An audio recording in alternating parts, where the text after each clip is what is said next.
Hey, what is up everyone? In this video we're going over the 12th adventure that just happened in Sea of Thieves. So this adventure is called A Dark Deception, and there was a lot of anticipation for this adventure because this is the first one we've had in a good long break for adventures. We used to get them monthly, and then they basically took a break around January or February, and we didn't get another one until now. So this adventure had a lot of intrigue. We've known what it was going to be for a long time now. It's always been in the Sea of Thieves menu, and we saw like what the name of it was. We saw I had to deal with the pirate lord and stuff. So I was pretty intrigued to see where this storyline would go.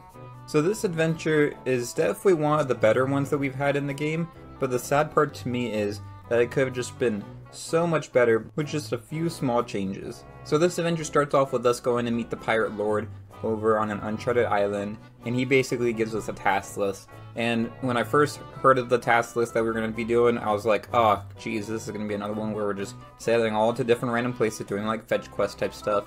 But they actually did this one a lot more interesting, and I really liked how they did it in this adventure. So you start off going to Plunder Outpost, and this is one of the areas that I thought they could have done a lot better. When you get to Madame Olivia at Plunder Outpost, you ask her for Pendragon's pocket watch, and she refuses to give it to you. Now, I really wish they had gone through the effort of making these voice acted lines rather than you just reading text, because I think it just makes it less engaging. It's not like something that they don't have the voice actor for. They have the voice actor there. They've used her in the other adventures and that kind of stuff. So I really wish they just went through a little bit extra effort to give her voice lines, because it's especially jarring when you realize that basically everywhere else in the adventure, all the other characters you talk to all have voice dialogue, and they, are animated and moving and all that kind of stuff. But it does get better, and this is why I was saying that this is a good adventure, but it could have been way better if they just had done a little bit more effort in certain areas. So I really like that what you have to do, and the pirate lord tells you that she probably will refuse. So if you go behind the tavern, there's another way to get to it. So you head to the back of the tavern, and there's this door, and you start knocking on it. I thought that was really cool. I was a little bit disappointed because I was hoping the door would open and we'd be able to go inside or something, because obviously we've never been inside there. But it was interesting because a little rat ran out of there and started running around towards Madame Olivia's tent, and this was a distraction for Madame Olivia, and you were able to get the pocket watch and basically run away. Immediately when we saw this rat, it made me think of not only the bilge rats, of course, and like Duke, so this might be dealing with the Dark Brethren, but I'm pretty sure we've seen this rat with glowing eyes in previous adventures as well. So after you get the pocket watch, the pirate lord in his letter says that you need to go all the way to Shipwreck Bay and basically shoot yourself out of a cannon, get on top of this structure, and this structure actually is the Burning Blade, which is Flameheart's ship. So we're starting to see the storyline of Flameheart's return fully taken form in the game, because we're getting close to almost a year that Flameheart has returned, and we haven't seen anything in regards to him. So it's nice that this storyline is starting to pick up there.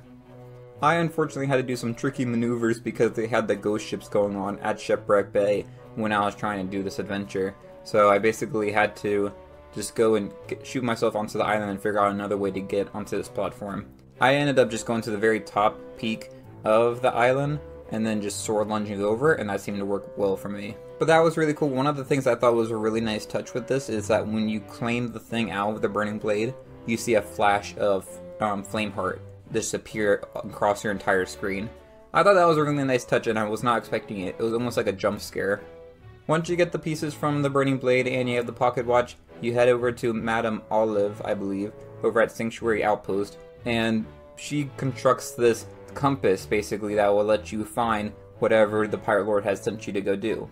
Madame Olive, though, was definitely aware throughout this whole thing that it was very suspicious, and she wasn't too sure that she should do it, but she believed that since we had the pocket watch from Madame Olivia, that we must have had her blessing as well as the pirate lord. So she did it for us, even though she was kind of wary about the whole thing.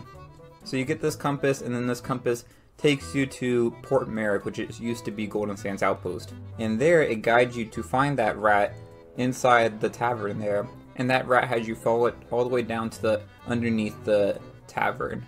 When we got there, you were supposed to have to like reach into this vent thing to try to like get it out or whatever, and then eventually you hear like the pirate lord, and like this wall moves aside and you get to find one of his vaults. That was a really cool part in my mind. I thought that was really nicely done, and I loved the room that you go into down here. Then if you're keeping track, there was a lot of little hints along the way for this. We find out that this pirate lord that tasked us to do this was not the real pirate lord. It was a deception. And they take a corrupted version of the Sword of Souls and they steal it from the pirate lord's treasury. I'm not sure what they're going to use this sword for in the future, but it was pretty cool to see it again, and that we don't really know what's going on with this mysterious dark version of the pirate lord that was not the real pirate lord. If you're keeping track throughout the adventure, you would have noticed that there were a lot of things that were off with this version of the pirate lord. For example, if you looked at the actual book that you get at the start of the adventure, in the very last page, you see tons of different writings of how the pirate lord would sign his name. That's a little suspicious, and you see like the ones that are crossed off and stuff. So they were trying to make it look exactly like how the pirate lord would. So that's one thing that could have helped you keep track of it. Other things like how Madame Olive was like unsure about the whole thing, and Madame Olivia wasn't really on board. A lot of stuff, you know, was kind of there laid out for you to be able to pick up on what was going on. So speaking about the adventure as a whole, I really liked how short this adventure was. It wasn't like drawn out. It was really, you just go to those different islands, grab the little things, head to Port Merrick, and then you got to go in this cool room. I got lots of like videos and screenshots in there because I thought it was really cool. It had like different artifacts from the past different adventures. So I loved all that part. I loved seeing the pirate lord at the end there. I thought that was really cool, and just talking to him and stuff. And talking about how fast the adventure went along. I think it's also important to note how close the islands were together. Problems I've had with previous adventures where it had you go across the map like back and forth, especially with stuff like the Shrouded Deep, where that would made you go to like basically every part of the map and it took forever. This adventure took me about an hour to complete, so it was pretty quick, honestly. And I just really enjoyed that the islands were so close to each other. Like you go right from Sanctuary Outpost to Port Merrick, which is basically like an island away from each other. So it was really easy to complete this adventure. So I really appreciate that. The reward you get from this adventure is fine. It's Pendragon's pocket watch. It makes sense for this adventure. I really do hope that in the future, in one of these adventures, you know, as the story progresses, that one of the mementos that we get is that corrupted version of the Sword of Souls, because that would be awesome. That thing looks so cool.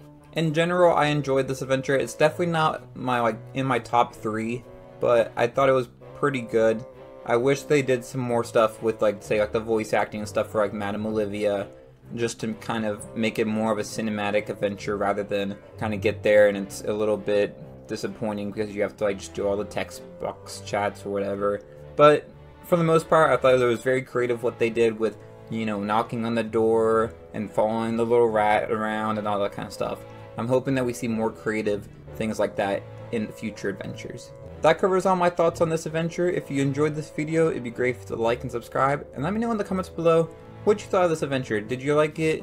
Did you not like it? I'd love to hear it down below. But until then, thanks for watching, and I'll see y'all later. Bye, y'all.